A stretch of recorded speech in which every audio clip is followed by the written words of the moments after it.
It's another episode of the Brett Allen Show, and today we are chatting with actor Mike Starr. I was going through his filmography, and I was a bit pondering where to start, but now I know because we were talking off tape. But Mike, thanks for your time today. I appreciate it. Oh, thanks for having me. I mean that seriously. It's just, and you've done these wonderful shows, and I'm happy to be here. Yes, well, I had seen you pop up a couple times recently on some other podcasts, Oh, and cool. yeah, and I was kind of looking at it, and I was like, I always try and put lists together of people that I want to talk to, either that I'm fans of or just that I feel like the audience would appreciate and enjoy. And you're definitely at the top of that list, but sometimes life just gets so crazy.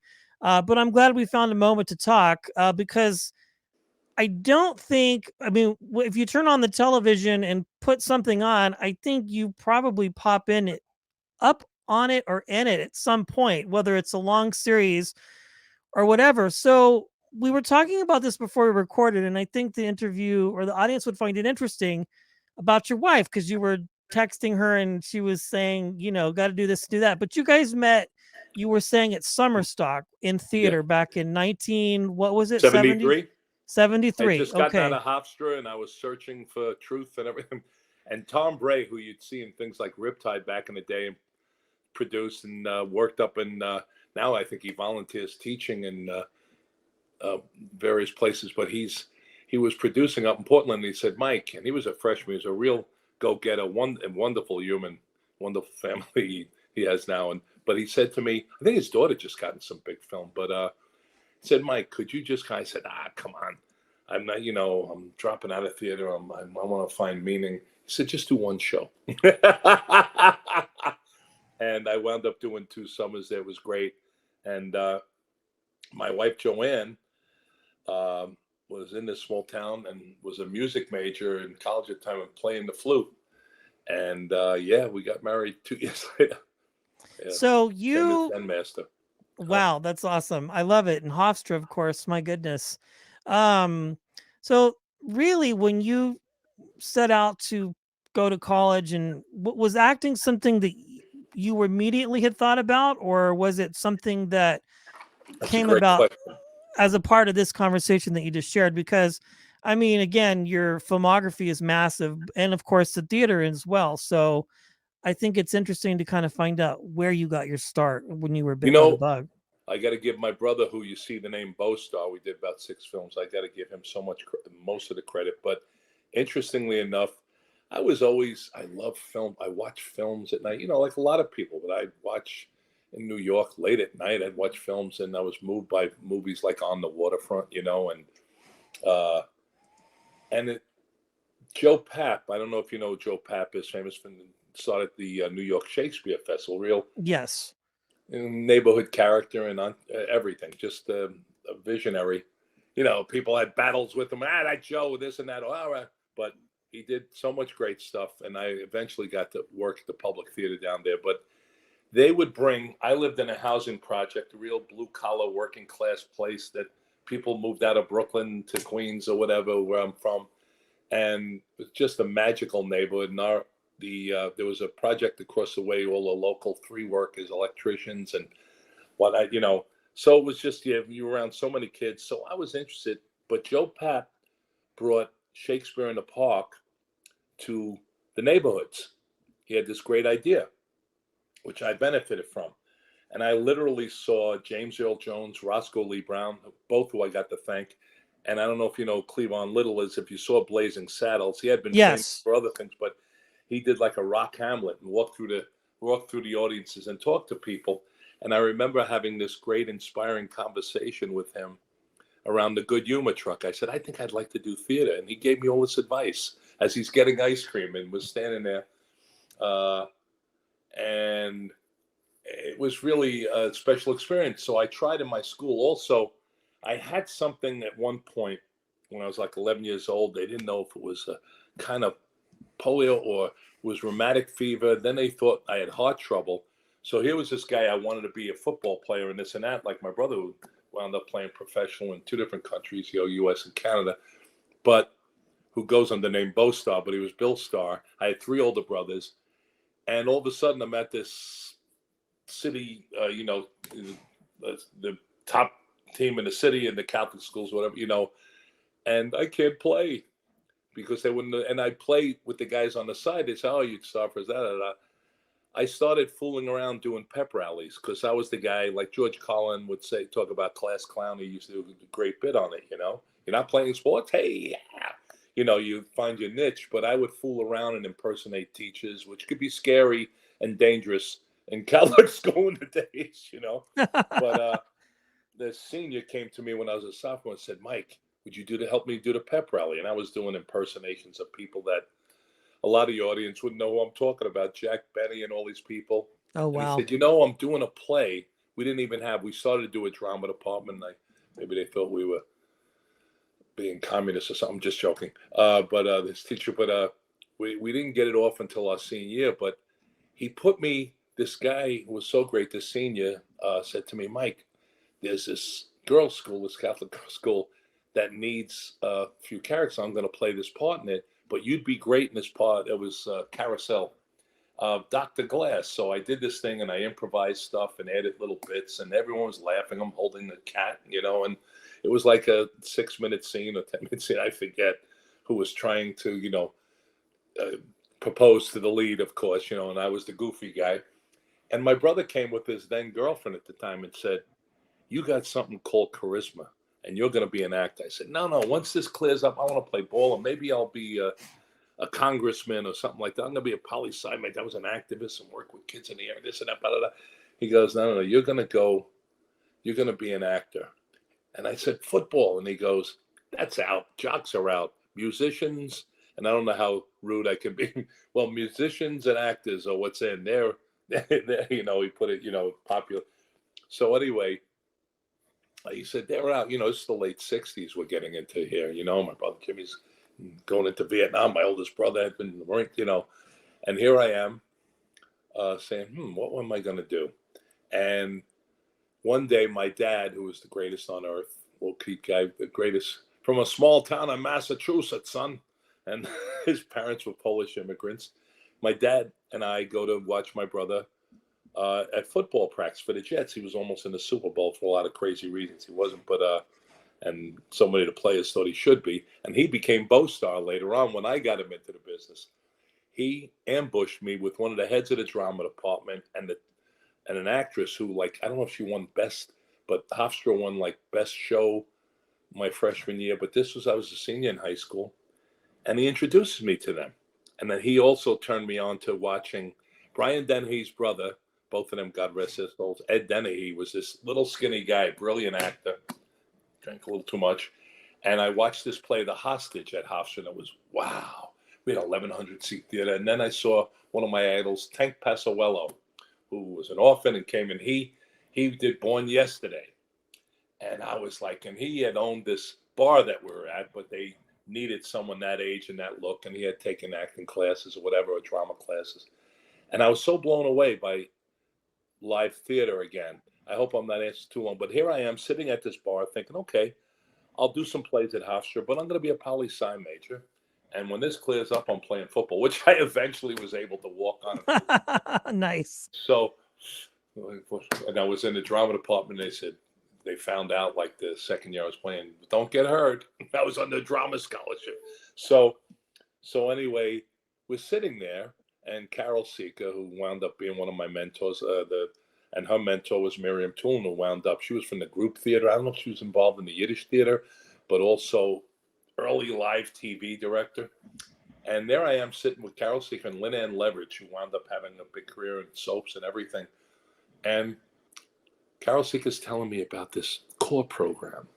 And she was this tough Italian lady, but she spoke elegantly, Yale educated, and she drama department. And she said to me, "It's 50 people." I'm sitting there nodding respectfully, and I'm sitting thinking to myself, "Yeah, I'm going to be a drama major with all these people that I have performing on. Yeah, sure, 50 ego, whatever negative, stupid things I was thinking, So when they leave, my brother says, "So what'd you think?" My brother was so excited.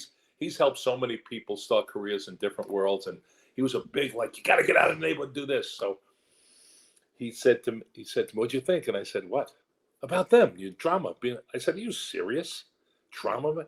What are you kidding? No, no, no, no, no." I'm probably say he goes, "Hey, schmuck, they don't have any." He used, and I knew it was serious. He was like a stern dad to me. My brother, he was a mentor. My dad was such a. It was almost like a grandpa to me most of the times. But he said to me, "Hey, schmuck, they don't have anyone that looks like you, talks like you, or even comes from where we come from." Class background. I found out that there was a couple of friends. My friend Brian Rose, PhD, and this is my coach now. He came from Brooklyn and Bridgeport and everything, and he's the most brilliant person I know. One of them, and just came out with a book on Shakespeare, and acting Shakespeare, maybe simplified, we would say. But anyway, we're still together and visiting him. And he still coaches me on dialects, how to get rid of my New York accent or whatever. And he's successful. Yeah, that's what he's done for me. He still coaches me. But anyway, my brother says, "Schmuck, they don't have anyone like you. If you're any good, you take 12 credits, a minimum amount of credits your freshman year. If you're any good, you're going to get a full tuition scholarship."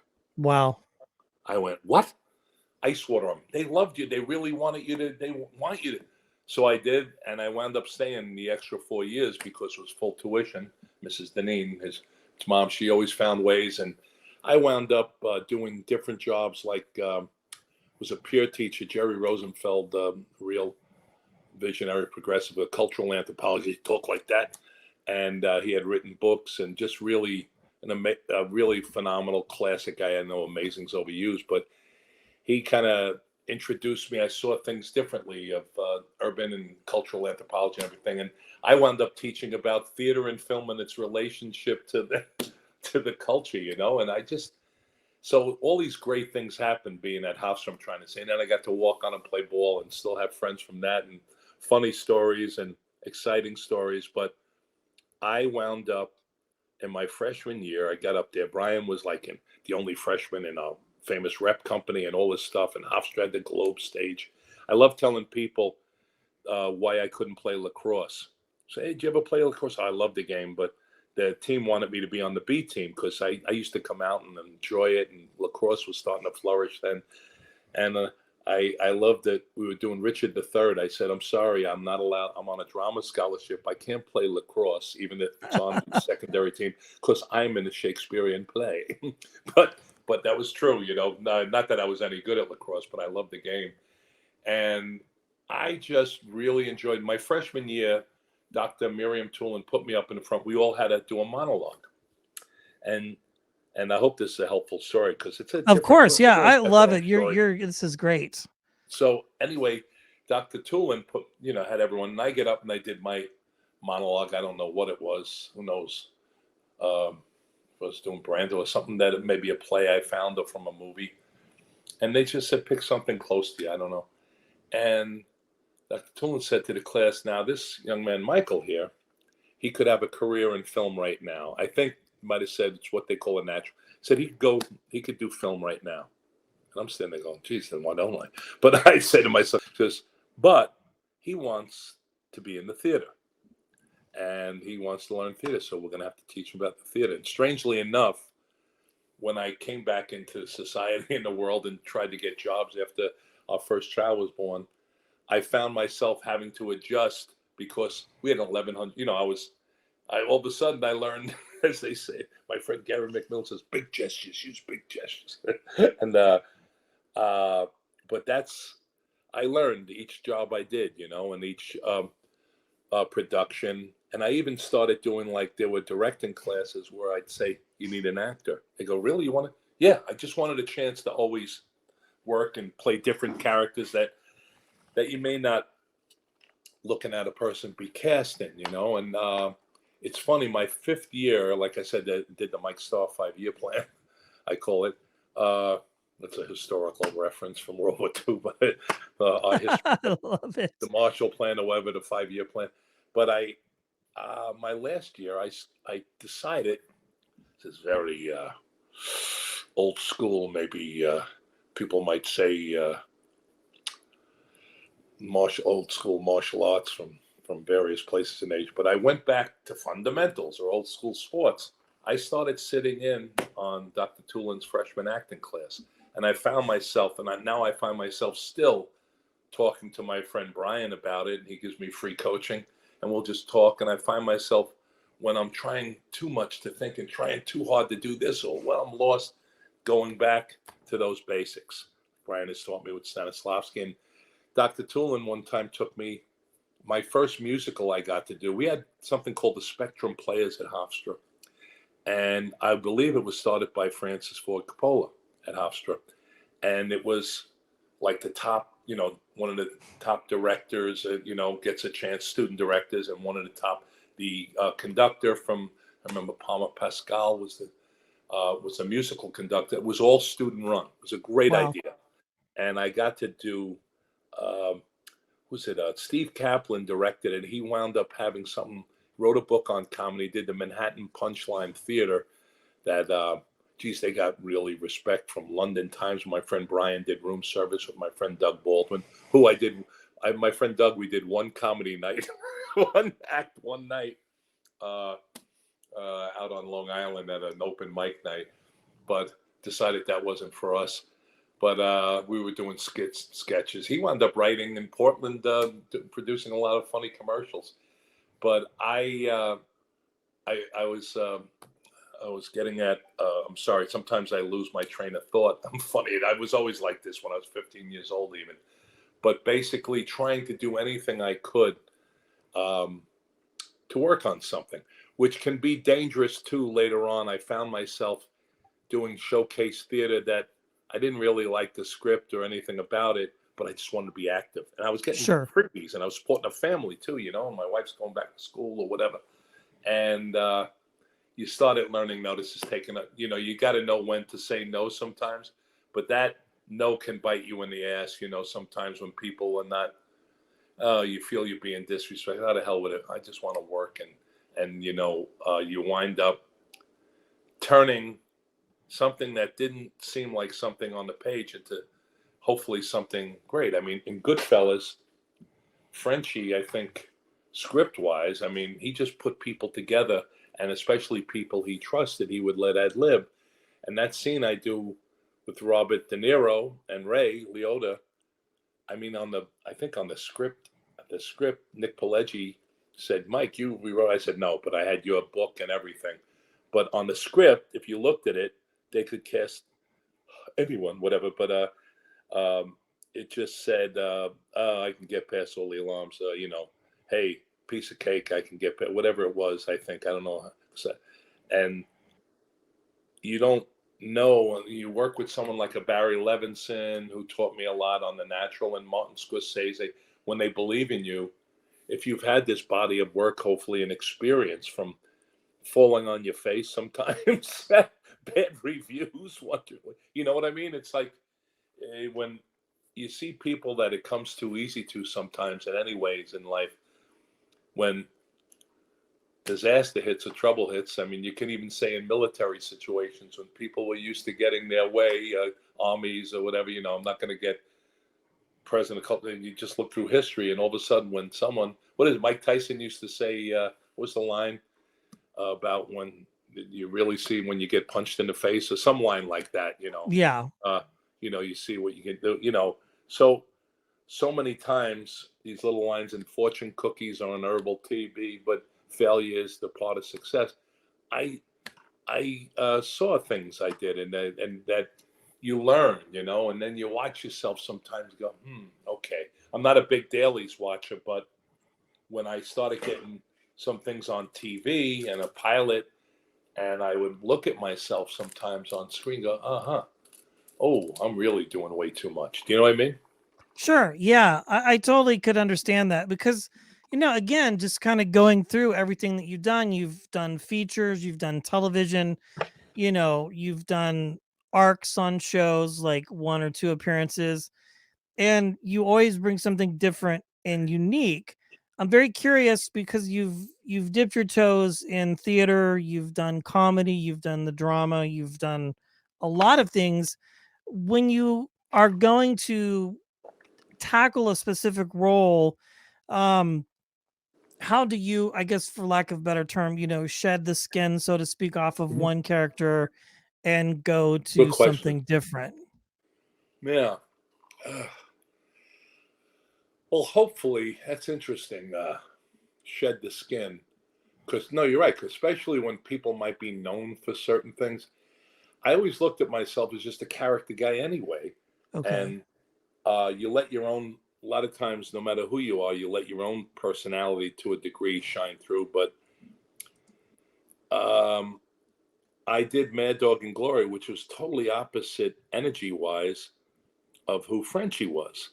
So Sure. sometimes I guess you build a character or whatever, not that you go that deep. And when he was 5 years old, he had problems in school or what. I mean, I'm not saying there's anything wrong with that. But for instance, with Frenchie, I had a lot of help. There was a detective started telling me about. He even went up to Scorsese, and he played one of the mobsters in the beginning. And he told Scorsese, "You got the right guy there for Frenchie." And he started telling me stories about Frenchie.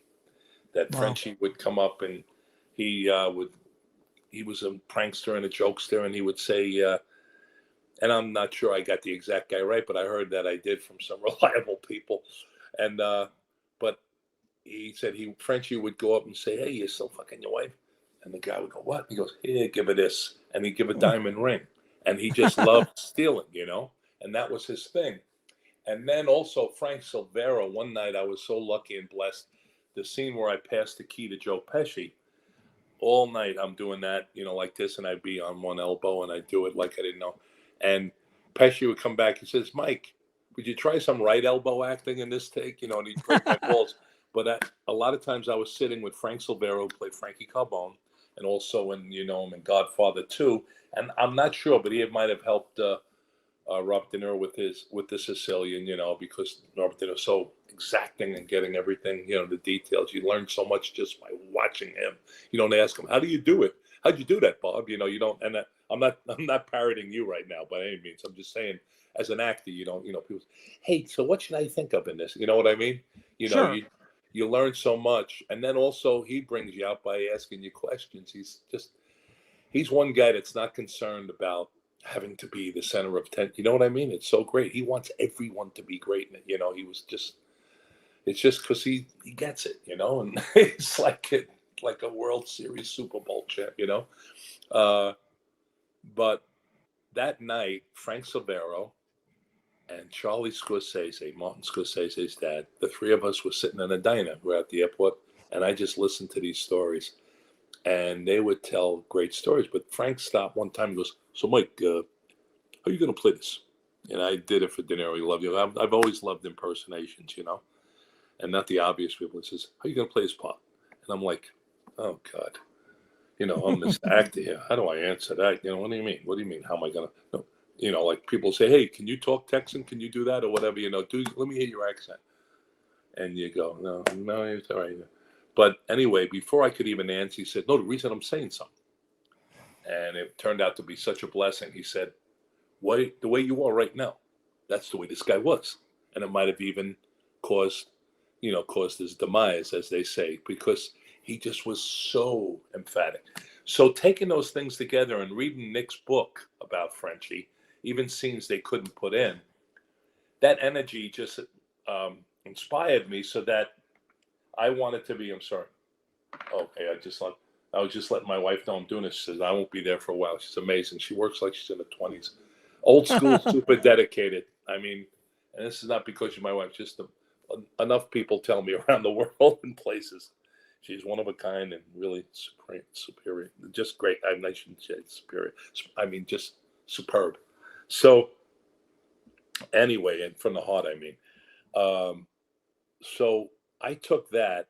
So when I made the entrance the first time in Goodfellas, I mean, I might be standing around in some scenes, but I wanted to be like I was shot out of a cannon. Because a lot of Wow. times he wasn't a mobster; he was an air cargo supervisor. I said security because there was no security except this one little guy who just idolized authority, which Frenchie was. So uh, you read the book, it's fascinating. Nick's book, and Nick would always say, "Oh, you did it all." I said, "No, Nick, I got it from your book. Everything I said. I mean, I had lived my own styles that, with the commandant and everything, but basically all those things I said. Monday was a Jewish holiday. This is money from American soldiers in France and tourists. All of that I got. And Wow. at one point, Martin Scorsese, I said, well, it says get past the alarms. He goes, yeah, what's the matter with it? I said, that's funny. Nick wrote the book, and, a lot of times you change stuff for a script. I said, but that was the beauty of it. I said it just like that. That was the beauty of it. I said, there were no alarms. So Scorsese, imagine I had Martin Scorsese say this to me. Okay, Mike, say whatever you know about it. Wow. And then he called me in one day. He says, I want you to talk to Bob about it. I mean, people might say, oh, you were just in it for this. Other people remember the scene so much. But that's the kind of attention and detail Martin Scorsese and Robert De Niro put into work. It wasn't just like, yeah, just say, yeah, it's funny. He didn't say it like that. He trusted me. So that was a big responsibility. I had to really come through. But I wanted, when you ask about, it's great that you say second skin, because I was one guy in the bodyguard. Now, that was a New York sound. That's fine. And all of them may be New York characters, but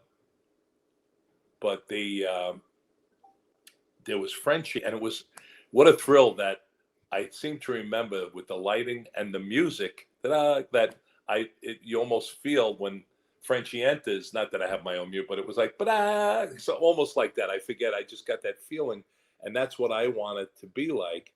And then I felt so prepared, and especially with the help of when Robert De Niro, we just sat down and just talked about. He'd ask me questions. It's not like, well, you're going to say it like this and make sure you do this. None of that.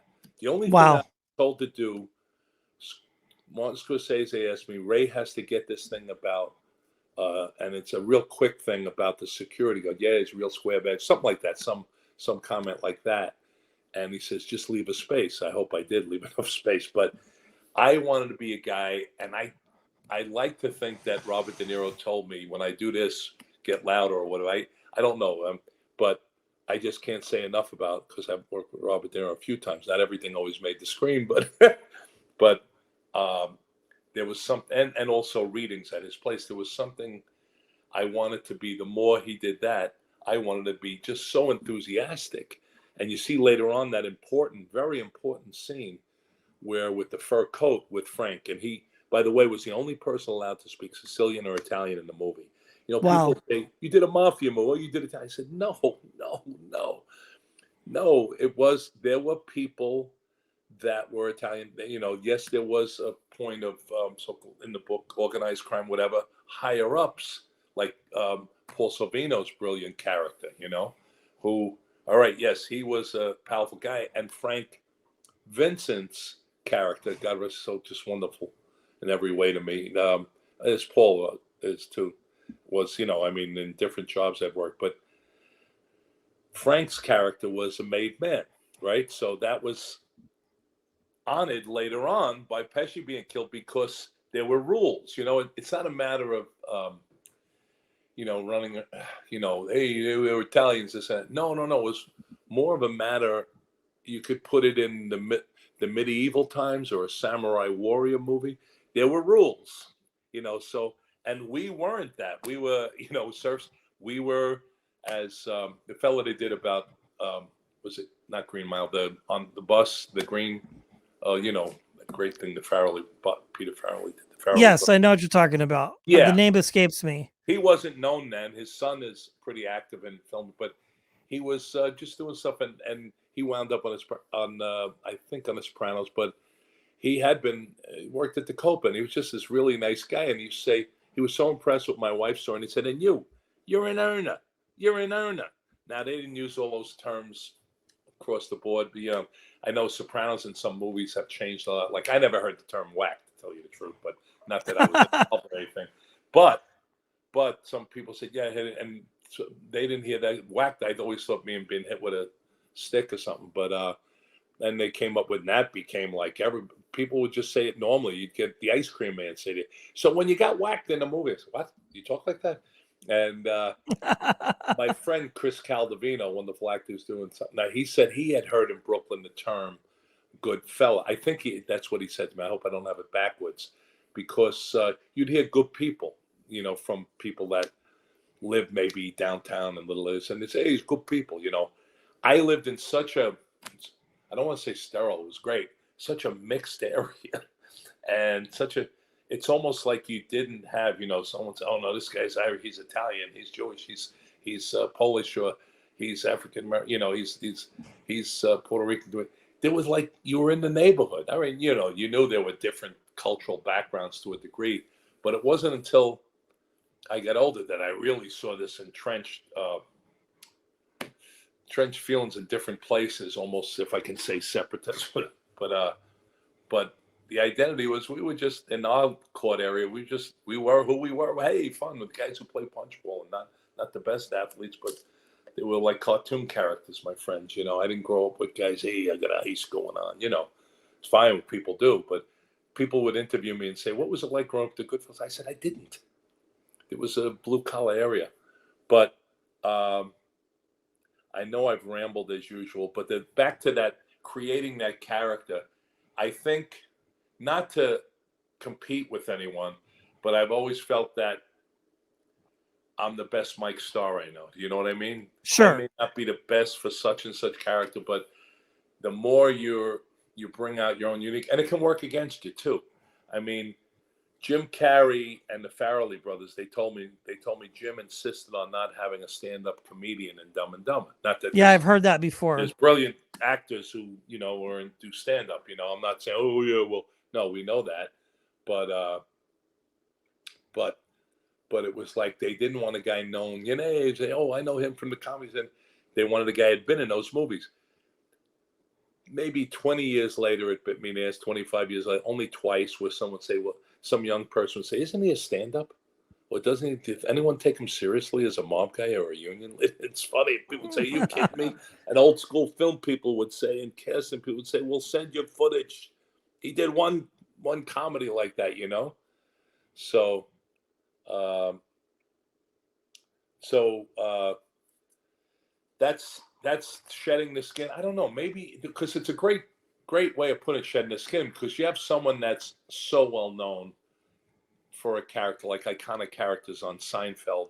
Right. It's hard for someone to take them in a way. It's very tough, and I don't mean that insulting. I mean it's difficult when someone knows, oh, it's you know it's Kramer or whatever. You know, it's very, and they work at doing it. You see, Julia Louise Dreyfus had such a phenomenally successful show with Veep, and the other show that Christine went, but you know, where she was just totally different.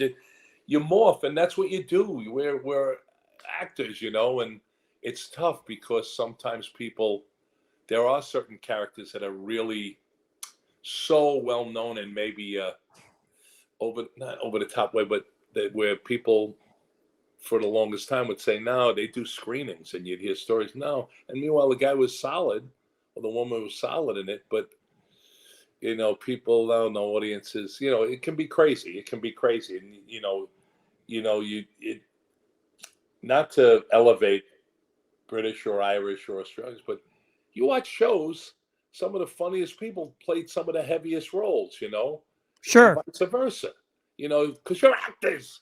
It's not like, oh, he's my guy. Like, hey, you know, and sometimes that's big responsibility of a casting director or a producer because, so yeah, instead of shedding skin, maybe it's maybe inventing new skin or something. And again, Mad Dog and Glory was a different rhythm. I remember Alfre Woodard, great actress, and we were down at the Public Theater, and I had an audition for something, but I had to do a. She was from Oklahoma, and I had to do a sound like that.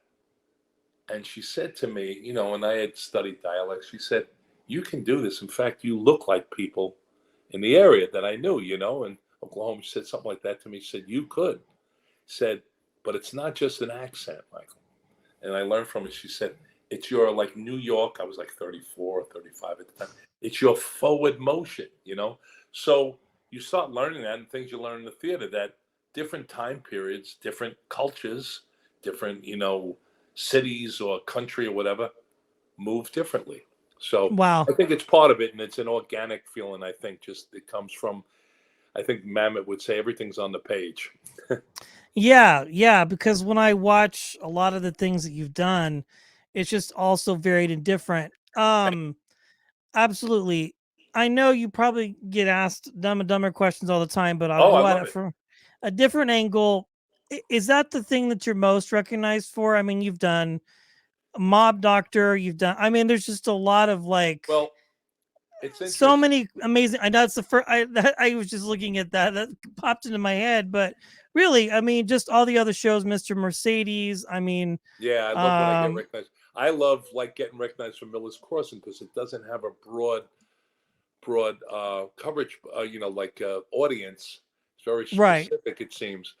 But it depends where I'm at. For the longest time, still, people who, and because time, not that they can't stand up to time, Goodfellas or The Bodyguard, but Dumb and Dumber has this lasting with generations where they have their kids are watching it and this and that, or yeah, people in their 30s or 20s, this cameo stuff, where they, you get on and you say hello to people, this and that. That's probably the most requested because there's very specific stuff in Dumb and Dumber, but it has such a broad, long-lasting appeal that it's like I said to you when I had to do Cleavon Little. Mentioned Cleavon Little. I mentioned Blazing Saddles, and I didn't mean to limit his career. Jeff Daniels says sometimes, look at the work he's done, and he has his own theater in Purple Rose, and all yeah, this stuff, and he's done these tremendous, continues to do these really tremendous newsroom and all this stuff. And people, the first thing they ask him about a lot of times, so what was it like on Dumb and Dumber with Jim Carrey or whatever, And he, it's sure, funny. I heard him in an interview, and he also sings and plays guitar and everything. I would say if I had to say like someone just hearing my voice, yeah.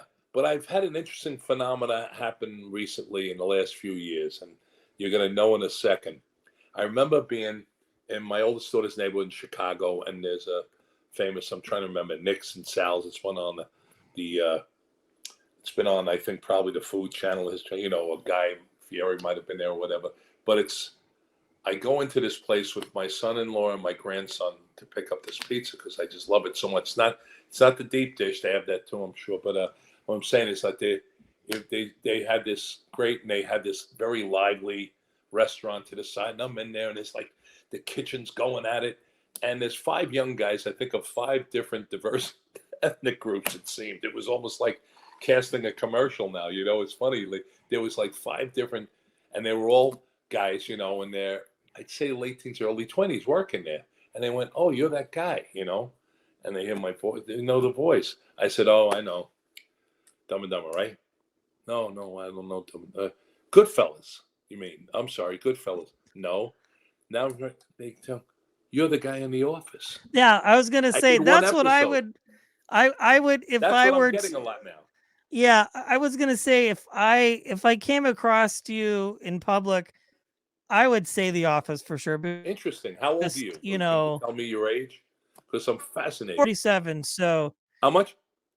uh, I You, would say all the no, other how old things. are you? I couldn't Obviously, hear. You broke up. 47. All right. Okay. So that's it. No, I'm not trying to give your age up to the whole world, this and that. That's very No, interesting no. because it ranges. It's almost the way they do these studies. It seems to range from like 18. My 13-year-old granddaughter will go, if it comes on the side, send it back. And I just got a couple of cameo requests like that. And it's really interesting what people see. But then you get people, geez, I did, well, God rest soul, John Gallagher. What a cast we had. We did this independent film, The Deli, where I played a degenerate gambler who lived with his mom. And sure enough, I had people like stop me in New York. I'm from Russia. One of my favorite movies you did, and I'm ready for the Dumb and Dumber or whatever. It's fine. I'm not upset about it.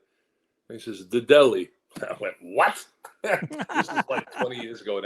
Then I get the head of security, one of the heads of security in Chicago, the White Sox, go, man, I used to be a bad gambler. You had it right. I mean, I love when they say that, and they say it's great or I loved it. So you get specific ones, but you probably have to say, I'd have to say Dumb and Dumb, but I'll tell you, you get a lot of like, hey, Frenchie, but it depends where people come from, their backgrounds. I mean, I've had people stop me and my brother played the Henke brothers or whatever with Chris Brancato's movie Hoodlum. It was his first screenplay, I think, and he and I were these killers, deadpan killers who just and Chris gave us a lot of free reign in it, and my brother came up with this idea to say the best food, best hot dog, best this, whatever, we talk, and deadpan as we're killing people, say, no, this is better, no, no. And I've had people come up and say, best steak, huh? I said, oh, that's good. No, I'm saying, who has the best? Hoodlum. I went, oh, geez.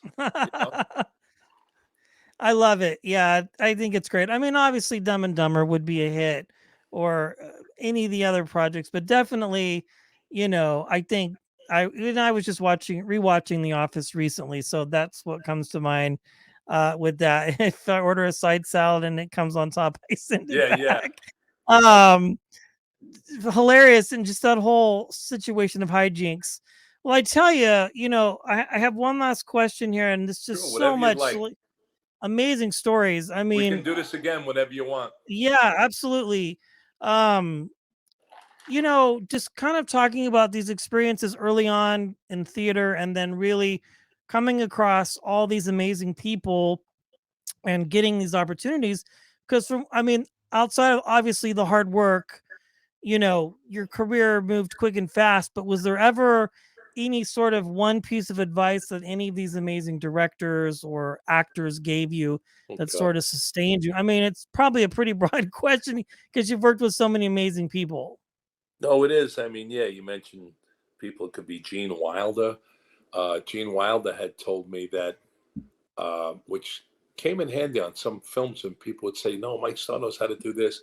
He Gene Wilder was telling me among the things he learned from Mel Brooks directing Young Frankenstein that Gene wrote. I mean, that was just to be with Gene. I did these two films with him. What a cast! If you ever see Murder in a Small Town and The Lady in Question, A&E, it's one of my favorite experiences ever.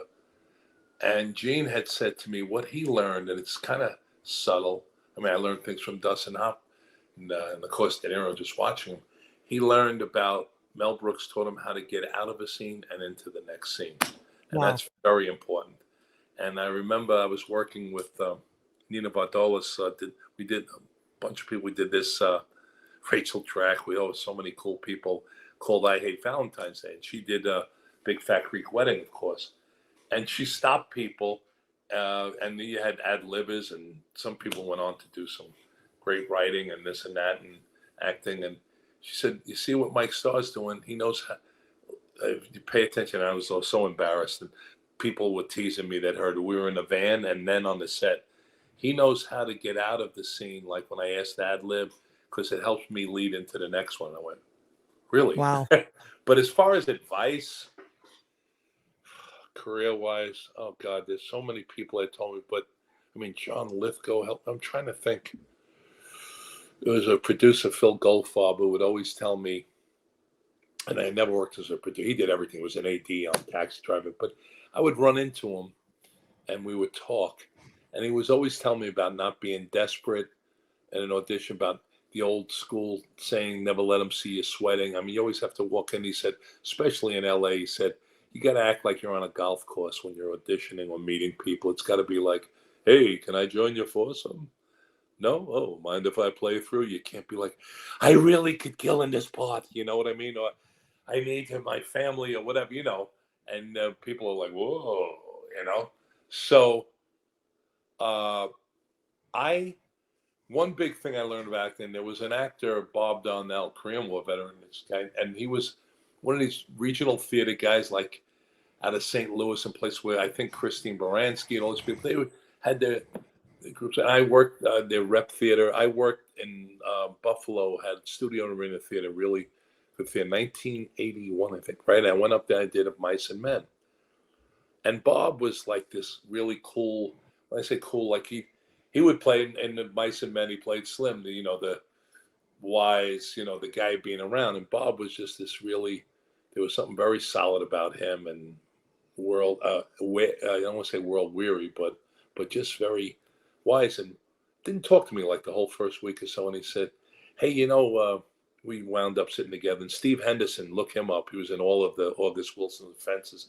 He and I were Wow. friends. He goes, I know you're a good guy, Mike, because Steve just keeps telling me stuff about you. I said, but this first week, you weren't here. Like your head was in New York, somewhere else. I said, really? He said, yeah, it's important to get, especially when you have a short rehearsal period. And I said, yeah, really? That was interesting. But the big thing he said, I've watched you work, and and he said, very complimentary. He said, but you can't do that 8 shows a week. I was like coming from that thinking, torture yourself. I want you to do me a favor this week. I want you to go out and be really bad. Just pick one show and just be as bad as you can be. Terrible. I said, what? He says, you can't do it. He said, don't kill yourself here. He said, just you've done all the work in rehearsal. Just put on your overalls and your little Lenny hat and get out and do it. I So I love learned it. a lot about not, because you've seen actors and there's been terrible stories about people for the last 40, 50, and then some people get a little impressed with themselves too much or thinking they're the character, like you were saying, shed the skin. I mean, yeah, okay, we leave it. It's over. Now I'm off.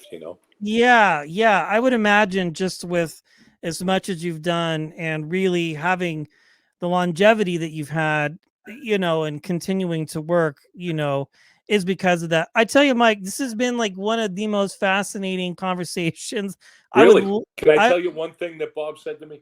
He said, because after all, what we do is the silliest thing on earth, isn't it? I went, yeah, yeah. He goes, but when it's right, sometimes it's the most magical thing you can do. And that's the way I feel about acting. and I feel that way about this You're present. conversation. Like Oh, you're so kind. Thank you. it's very true. I would love to have you back. We'll get you back on, Anytime. I love doing this stuff. but I appreciate your time. And again, just so many great things, so many great shows. Mike, thanks for your time. I really do Thank appreciate you. it. I appreciate you.